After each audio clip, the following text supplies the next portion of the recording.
Hi everyone. So today's guest is Radu Craiu, who's chair of the Department of Statistical Sciences at the University of Toronto. His research is focused on Bayesian inference, dependence models, Markov chain Monte Carlo algorithms, and statistical genetics. He's a faculty affiliate at Vector, a fellow of the Institute of Mathematical Statistics, and associate editor for a variety of journals, including one of my favorites, the Harvard Data Science Review. Being chair of an academic department at any time, I think, is probably a thankless task, but especially during the past almost 2 years now. Monica and I and all of the other junior professors are especially thankful for all of Radu's work as chair during these interesting times. Radu holds a PhD from the University of Chicago, where he was supervised by Professor Xiaoling Ming. I emailed Professor Ming to ask him for a few comments about Radu, and he said, Radu is the kind of student who can keep faculty from being tempted away by much higher salaries outside of academia, since no money can buy the opportunity to have a lifelong friend who shares wisdom, wine, and writing. So thank you very much for joining us, Radu, and welcome to the Toronto Data Workshop.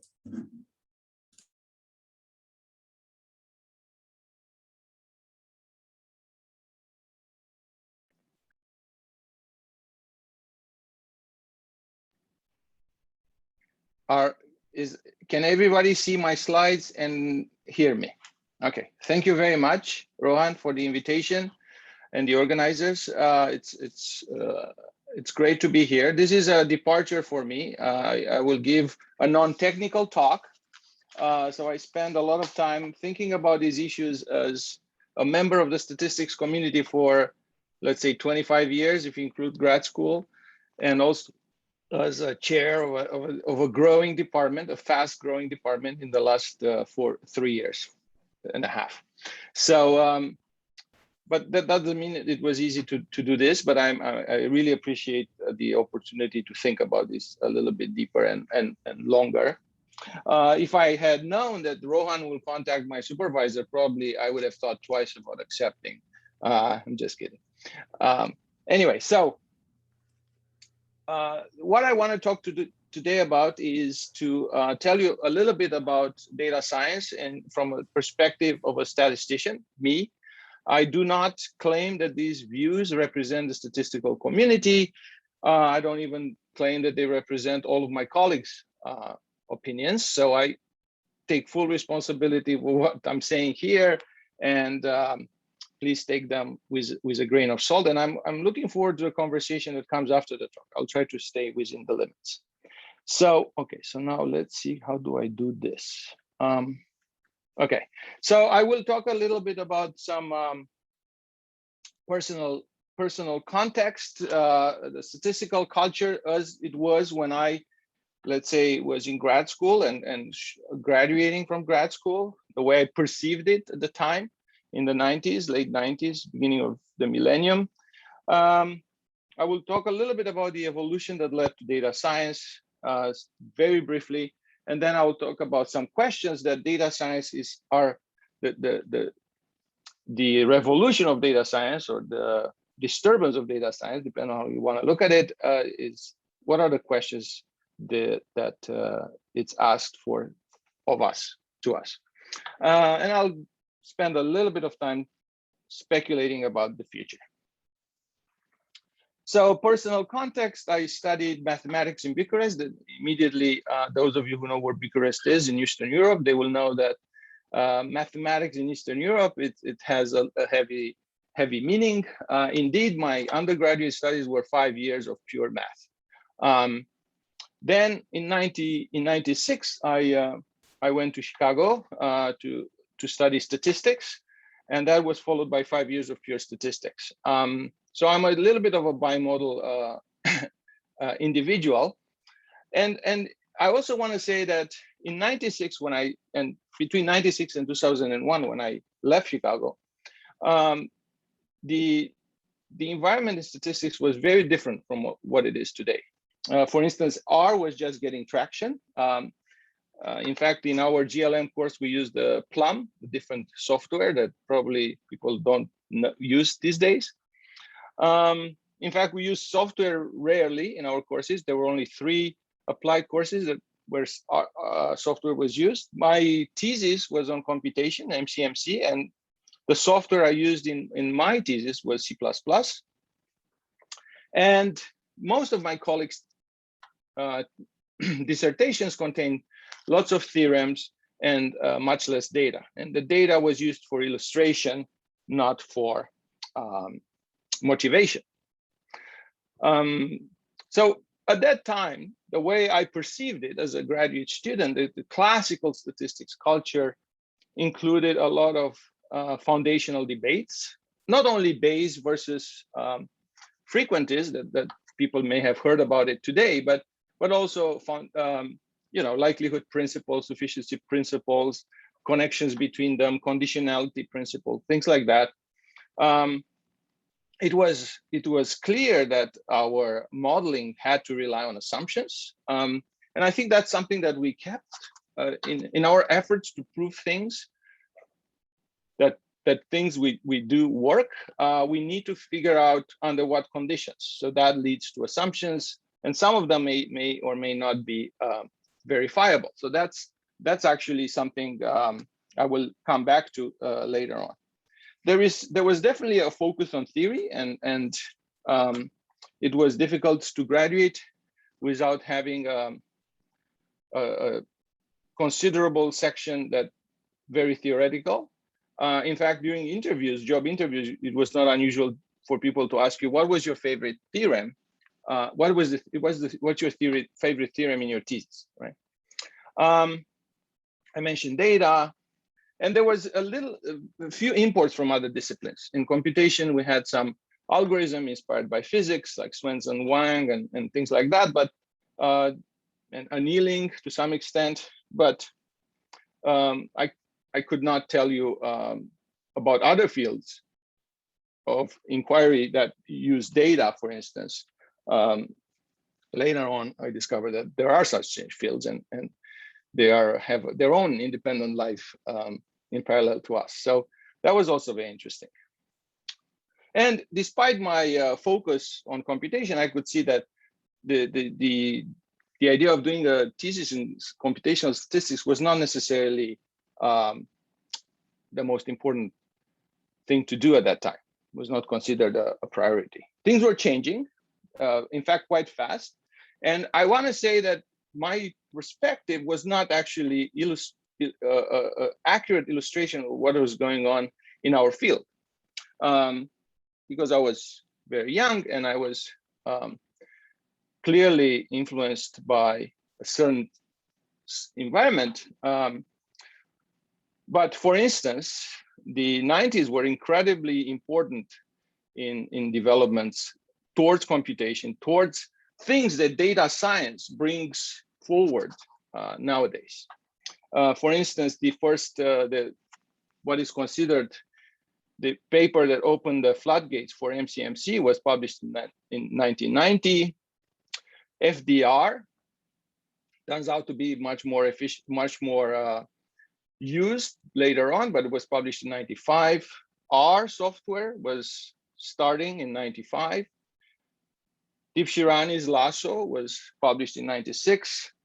And there was a mini data science revolution actually in 96 with around the middle of the 90s around data mining, okay, and the so-called knowledge discovery in databases. And I had some quotes, but in the interest of time, I took them out. If you want, I can show them later. If I show you those quotes, you'll not be able to differentiate between what was being said then about data mining and what is being said today about data science. So clearly, statisticians have seen data-centric and computation-centric revolutions in the past, and they've taken them seriously, but they also have, to some extent, ignored them. In '97, Winbugs was also introduced, which was a very neat way to apply Bayesian computation, especially MCMC, for certain classes of models, but not just trivial models. It was also GLMs and so on. Okay, so that's the Roaring '90s, the promise, I would say, the promise of statistical methods. And then one can say that in the new millennium, challenges started to appear. And challenges were coming from inside, but also from outside.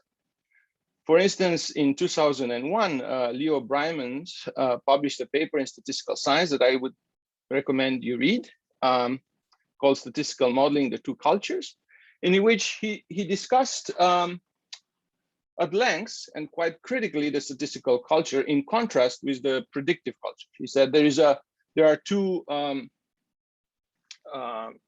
two cultures of modeling. One is we try to model the data generating process, and one in which we are oblivious. We ignore the data, and we just look at an algorithmic style of modeling, just looking at the data. Okay, so if you want to contrast the two, you could think of classical statistical regression models, logistic, and so on, or linear regression, which tells you something about the way data is appearing, or something like random forests, if you are familiar with that, or even more recently in all sorts of machine learning, deep learning, and so on. Algorithms who don't care about the generating model, they just approximate and try to predict from the data future occurrences. There was another challenge that had to do with replicability and reproducibility, published by Ioannidis, why most published research findings are false. And this was, again, sent earth shockwaves into the community. And people started to discuss what can we do about it as statisticians to address things like that. But all of these have been encountered before, and they were accelerated. These challenges were exacerbated by the fact that big tech came on stage, right? So things like the Netflix prize, where the winning teams were using machine learning algorithm and machine learning techniques, was certainly an eye-opener, and deep learning revolution came on top of that, and essentially started a very rapid process and put the words data science in people's mouth, although at the time data science was not clearly defined. So this was a time when we can see that there is a lot of activity around the idea of data science, but that activity was a little bit frantic and a little bit disorganized. For instance, a lot of the first data science initiatives were not, a lot of them were not including statisticians. So statistics was considered, if you read the papers from back then, it was considered a discipline obsessed with small data or preoccupied by small data.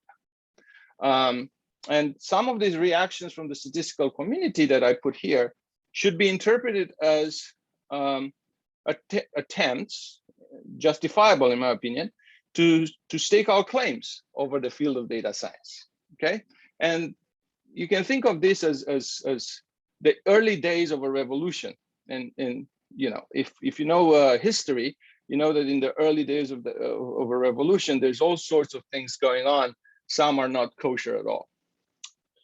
So in 2014, the IMS president was BNU, and she had a presidential address in which she clearly takes a more defensive tone and say, look, statisticians have been doing a big part of the job of a data scientist today, and no existing other disciplines do more than statistics. We need to fortify our position in data science by focusing on training skills of critical thinking, computing, and leadership, interpersonal, and public communication. So this was a very important address because actually it identified, first of all, that we firmly belong to data science, and also directions in which we can become much more central to the development of this new, at that time they considered it a field. Now things, as you will see in a couple of slides, have evolved. For the Twitter generation, in 2014, there was already a Twitter generation. I have a shorter message. Think or think, compute or concede, lead or lose. So it was a very revolutionary message. You're looking at leading or losing type of words here. Powerful message. And then she goes on to say, how do we own it? We have to work on real problems. Okay, relevant methodology theory will follow naturally. So the idea that we have to follow data and we have to follow problems from data was clear in that 2014 message. And then she goes on to enumerate a few fields. And I'm proud to say that our department has basically hired, I think, in almost all of these fields. We have joint collaborations to joint hires with people in all of these fields. Anyway, so I'll come back to our department later. This revolutionary spirit has embraced me. Donoho in 2015 wrote another seminal paper that was about 50 years of data science, in which he looks at historically how statisticians have been already pursuing data science endeavors. John Tukey was a pioneer of these ideas of computation and data-driven research. And in fact, if you think about most of the founding characters in statistical science, they have been motivated by data. Fisher worked in agriculture and crop yields. Pearson worked at Guinness, student worked at Guinness, and so on. So, it was clearly a connection with real data problems at the beginning of our field, and now we're kind of closing the circle. And there were clearly a lot of people in between these years who were constantly thinking about real applications. I think on this call we have David Andrews, who wrote an important book on data analysis and has worked closely with Tukey, and could probably say something at the end if he wants to. Anyway, mathematical. So he goes on to say that even this idea that data science is about big data and that somehow that's outside the scope of statistics is false. And we're looking at asymptotics in all sorts of formats for statisticians, and that's certainly true. So again, a little bit defensive tone, but also a more perspective, saying that data science can become a true science, facing essential questions of lasting nature and using scientifically rigorous techniques to attack those questions. So this was already a little bit of shift in tone, a lot more confidence that we are firmly belonging here. And I want to close this chapter on reactions from the community with Charlie Meng editorial in the first HDSR issue, and where things are more settled, right? So it's clearly here that DS is not just machine learning or just statistics. DS is not all about prediction, data analysis, and it is not a discipline that sits merely within STEM. DS is not even a single data science, but DS is data science. Data science is not even a single discipline by itself.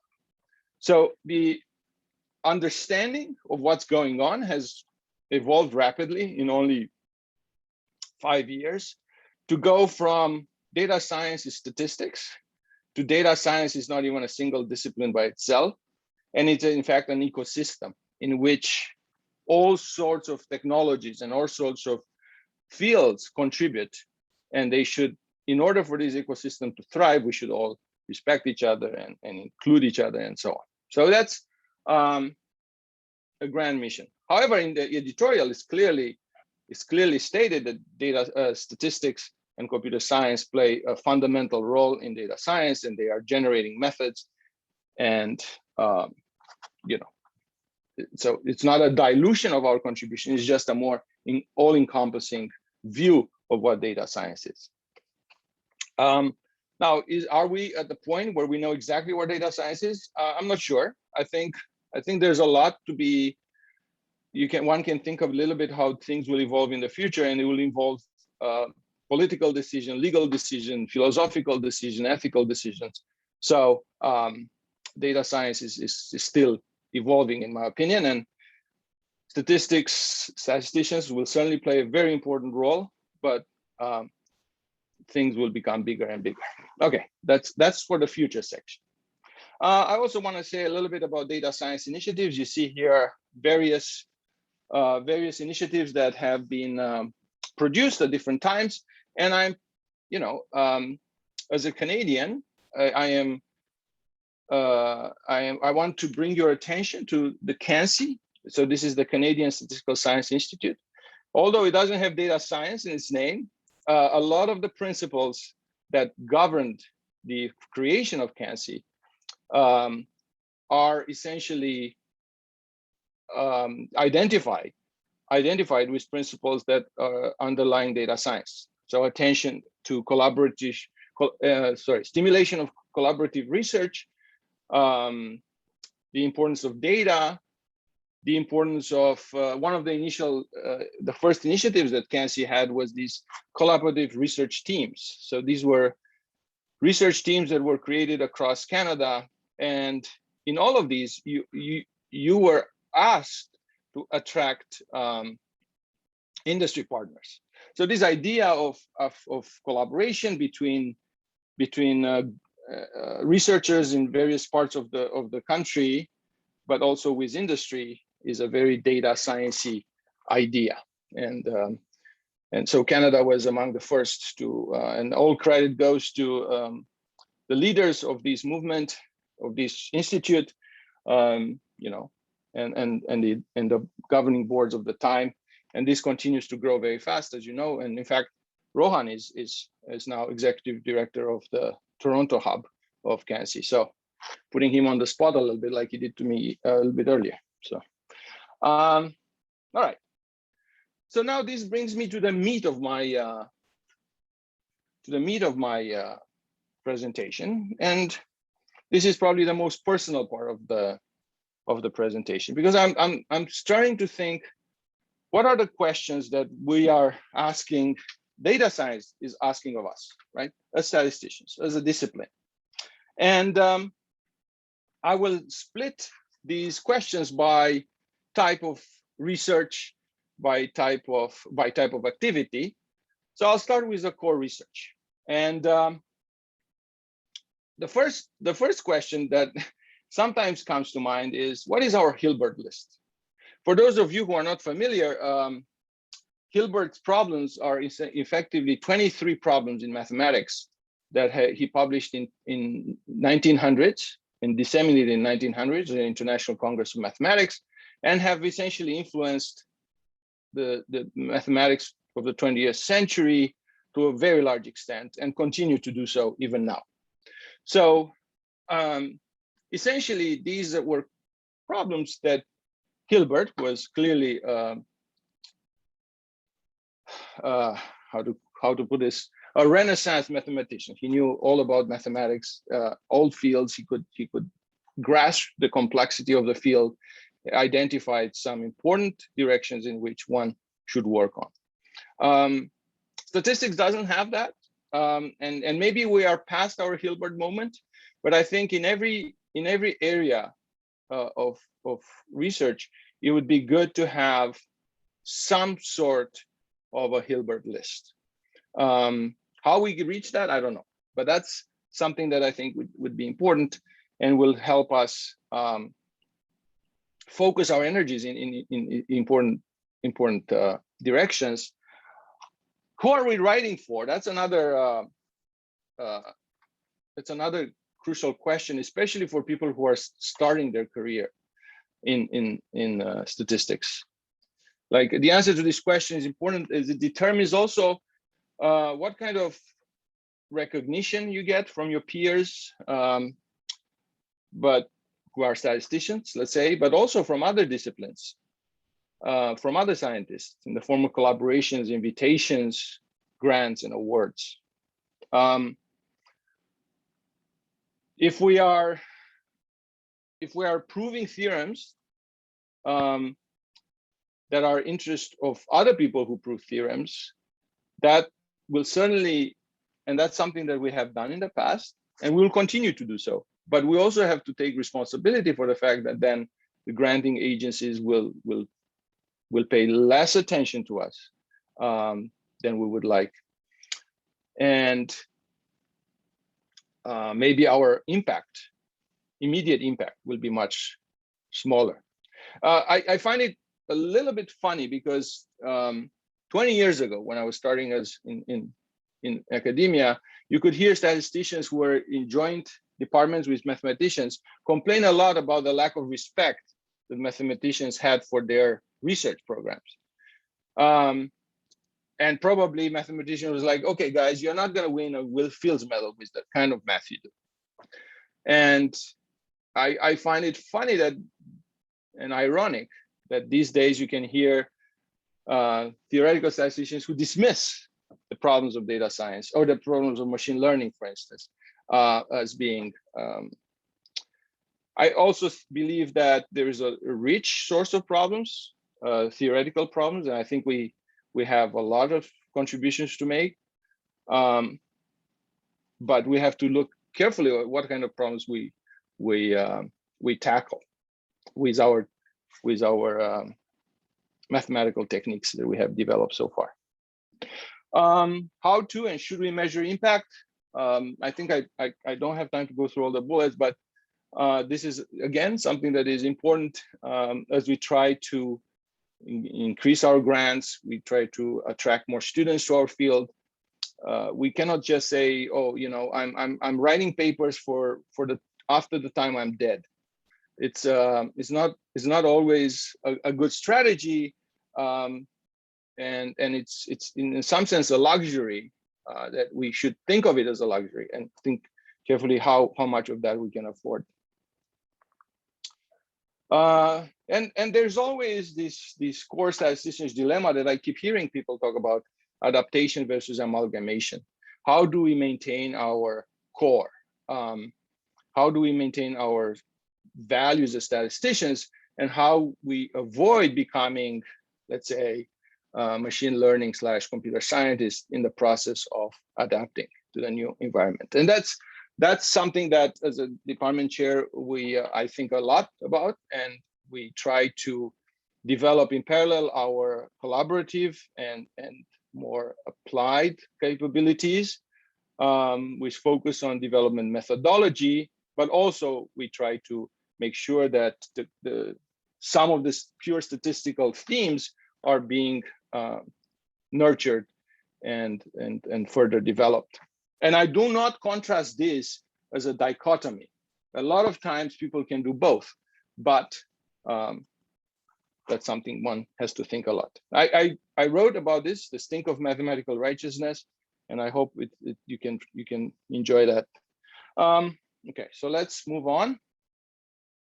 Before I move to the next questions, I want to say that I don't want to sound like a downer, that everything we do is boring and obsolete. Is not at all what I want to say, in fact. So I just want to say we have strengths. We have important strengths that we bring to the table. For instance, we thought long and hard about how we collect the data, how the data comes into the study. And those things, even if now maybe design is not an issue, but quality, data quality, questions that had to do with design can be transferred to questions about data quality. And you know, I think those are very important for the type of investigations that are typical to data science. Applying an algorithm blindly to data as if to a set of heterogeneous data or a set of more homogeneous data, it seems to me that there's a lot of work to be done there in you know, improving things when the data is cleaner. I talked about theory, and I said that we are relying on assumption, and you can think of that as a very positive thing, because traditionally we're constantly thinking, when is my method failing? I like to call ourselves as the cynical, the cynicism, the cynical guys of science, right? And the fact that we're always thinking about when a method can fail is very useful, first of all, and it comes from these preoccupation with theory, because when you try to prove something, you realize you'll not be able to prove something in full generality. You'll have to constrain things, and those constraints are very, very important in practice. Now, if there are silly constraints and that they are not checkable, that's a different question. But in general, we try to aim for things that are verifiable. Approximations will continue to play a role. This is a theme that you'll see in other questions, but uncertainty quantification, it's another one. It's not, that's something you probably have heard before. I'm not going to dwell on that. And approximation error control. Every time we introduce approximations, we incur errors. How do we control? How do we make sure that those errors cannot explode and our method don't get us in trouble? So these are strengths that I think statisticians have already demonstrated, and they will continue to do great. Collaborative research, right? So there is in our DNA as statisticians, we are tied at the hip with mathematicians. There is this romantic idea in statistics, in theoretical statistics, that the researcher is a solo guy who works alone in a empty room, preferably, and derives beautiful results. And there is something very romantic and very attractive in general about mathematics that way. And here you have a little snippet of a New Yorker article devoted to Yitang Zhang, who proved a long-standing conjecture. And exactly in this situation, he was essentially a CLTA mathematician, changing locations, living alone, away from his family. And all of a sudden, he proved this long-standing problem alone, without anybody knowing about it. And the guy who wrote this article for the New Yorker, I don't know if you can see there, but he says, I can reveal now that I passed high school math only because I cheated. So I included that on purpose because it shows the attractiveness society feels for these lonely geniuses, and that is such an alluring position in society for some of our theoretical statisticians. So we have to ask ourselves, is that the best way to conduct statistical research? And are we ready for a change in paradigm? Because certainly once you start collaborating with others, you are no longer the lone romantic hero who solves everything alone. You are working in a team, and the limelight shifts from you as the creator of this beautiful theory to the team and to the result you are producing. And we see this a lot in consortium, in genetics, in astronomy, in astrophysics. So there is a movement towards teams working towards solving important problems. Higgs boson, the paper had, I forgot how many, 1,000 authors. There's no lonely genius there, right? But the discovery itself is extremely important. So all this to say that this requires, I have some notes here that I probably should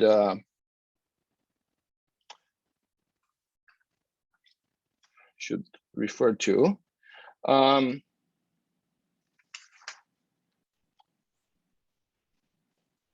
want to say that this shift in paradigm offers us the opportunity to work on important problems and to have immediate impact rather than long-term impact.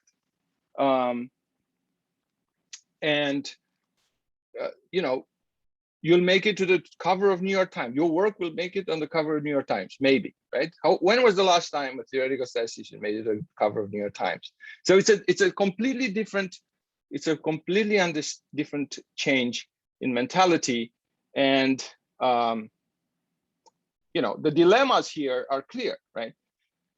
At what point application makes room for innovation, and to what extent we can sacrifice innovation in the service of applications. And there is always a pressure from, not always, but often there is a pressure from our collaborators to publish fast. Well, this is, again, not in our DNA, and we want to be thorough. And there is a famous, I mean, Michael Jordan, when he gave a talk here, he said, you know, give a data science problem, computational problem to a statistics student, he will think hard about it, and after 3 months, he'll tell you that it cannot be done. And give it to a computer science student, and in a week, he'll come with a solution, with the results, right? So these are two very different things, and polar opposites, and probably exaggerations. But in this, between these two polar opposites, there is a range of gray shades that one has to think about and has to choose carefully. For instance, as applied statisticians, we cannot lose track of the innovation aspect. It's important to work on applied projects, but there are many applied projects, and the contribution for an applied statistician cannot be just serving the group or just that, but it has to be pay attention to bringing new ideas and new methods out there. And the same with this, we should resist the temptation to publish fast as much as we can, and make sure that what we put out there, because it has our name and it has our discipline kind of endorsement, it's important to not be superficial or damaging. And then the question is, what is the most stimulating environment for a collaborative researcher? And that's, again, something that I think as a chair, and it's not an easy answer. So let me, I know I'm a little bit over time, but I don't want to skip over education, because this is actually the future of our discipline, and it's incredibly important. And I notice there are a lot of young people here, both educators and students, who are probably thinking about this. So clearly, the demand for data science expertise is huge, right? So I just did a LinkedIn search for data science jobs, and I obtained 8,000 results. And then there's all these stats, and it's very easy to see the demand is there. And in fact, our own undergraduate programs have grown 10 times in the last 80 years. So we will not be able to produce this many PhDs and this many masters in the next year, in the next 5 years, or in the next 10 years. It's just simply not possible to produce 8,000 PhDs, okay? So we have to decide, who are we training our students for? What kind of level of the market, right? Are we trained? So there are different levels. Is the expertise level that maybe a PhD or a master's student will achieve, but there's also a level of usefulness. One can contribute to the data science economy even without being an expert, as long as knows the range of his or her expertise. The purpose here is to know when your capacity to solve the problem, or your understanding of the methods ends, and then when that's the moment you have to ask for help, and you have to maybe go for an expert. And by expert, I mean someone with a PhD who can actually push the boundary, and in the process you learn from them. So again, the focus has been a lot on graduate studies, but I think we also have to think about undergraduate studies. People with a bachelor in data science should be useful to the economy, and it's up to them whether they want to learn more or not. But I think the department, again, has taken steps in that direction, and we have now specialist programs that are targeting exactly that. Again, I wrote about this, and you're more than welcome to read and tell me what you think, and I'm always looking for new ideas. And the dilemmas, so this adaptive training, we also have to take into account that the half-life of a IT engineer in Silicon Valley is 2.5 years. So in fact, in 2 years and a half, half of everything they know is obsolete.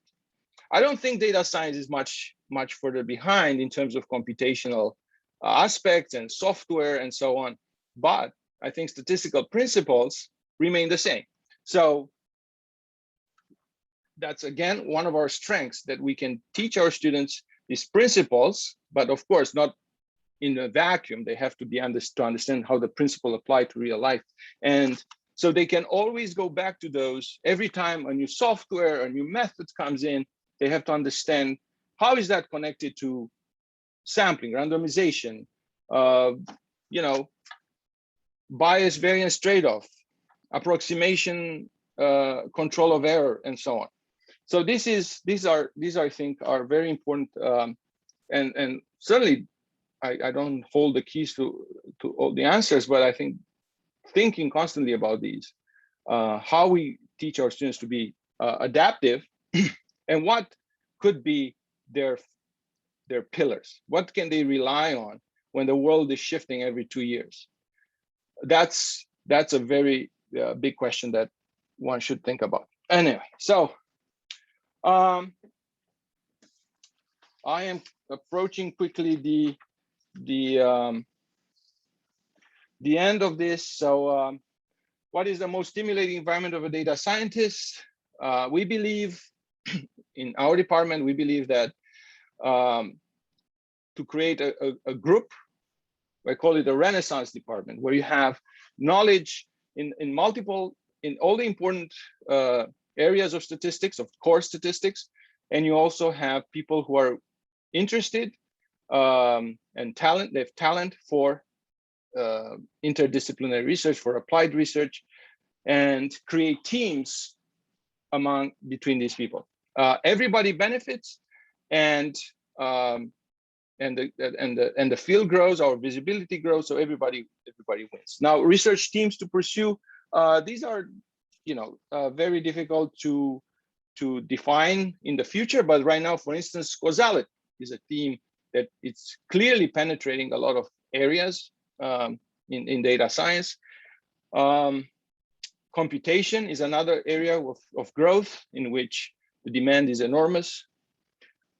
So what I mean by this, they will influence multiple disciplines at once and will provide a rich source of problems, right? So again, this idea that one type of research feeds the other, and so on. Strategic areas, we have to think of ways where we anticipate growth, right? Data ethics is one of them.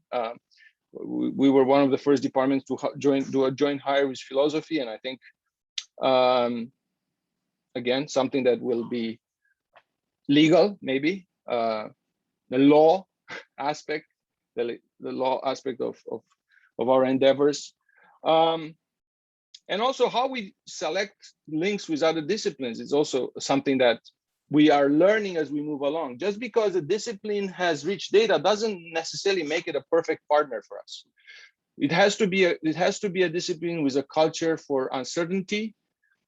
Are they interested in uncertainty assessments, or are they interested or not? Is there a culture of collaboration with statisticians? So things like that, you know, are important. Okay, and I want to say that all the previous dilemmas should also be the university's administration dilemmas. These questions cannot exist in a vacuum. They have to be reflected by the administration at all levels: chairs, deans, provosts, presidents of societies, professional societies, and so on. Okay, so the future is hard to read. I call this, what I said before, training our students to not do damage, to have a certain level of expertise, and to know when that ends and when they have to ask for help. So I call that training for damage-free data scientists is very important, and will continue to grow. Demand for that. Probably data statistics or probability or things related to data science will have to be trained earlier in high school. I think that's probably something that students will benefit from.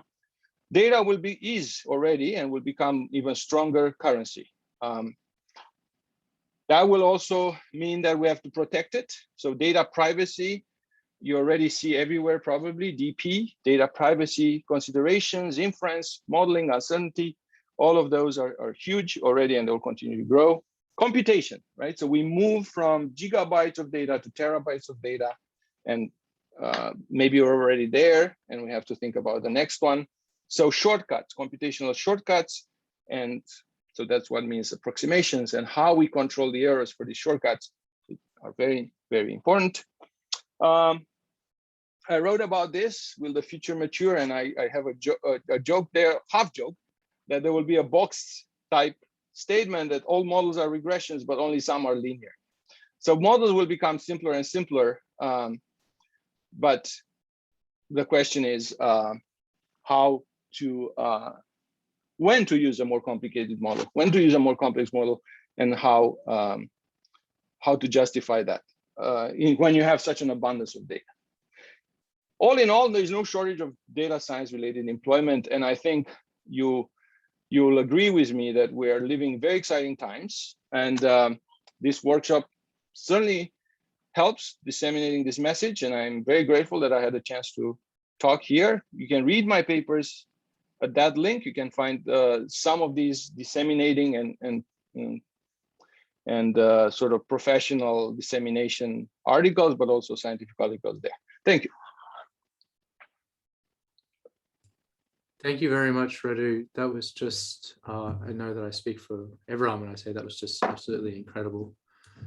I feel very grateful that you took such trouble to put together such an important talk for our little group. Thank you very much. I'm glad that we recorded it so that others who are not able to join today are able to learn from it. And while I started my talk by saying that I'm very grateful that you are chair, I'd also like to congratulate you on soon being a former chair, and hopefully you can devote more time to thinking about things like this as to where we should be going as a discipline. So thank you very much for your talk. If folks would like to ask questions or make comments, please just try to get my attention. You can raise your hand, you can put something into the chat. David Campbell, David is also a former chair. David, are you still around? I'll stop recording at this point as well, so that we typically don't record questions.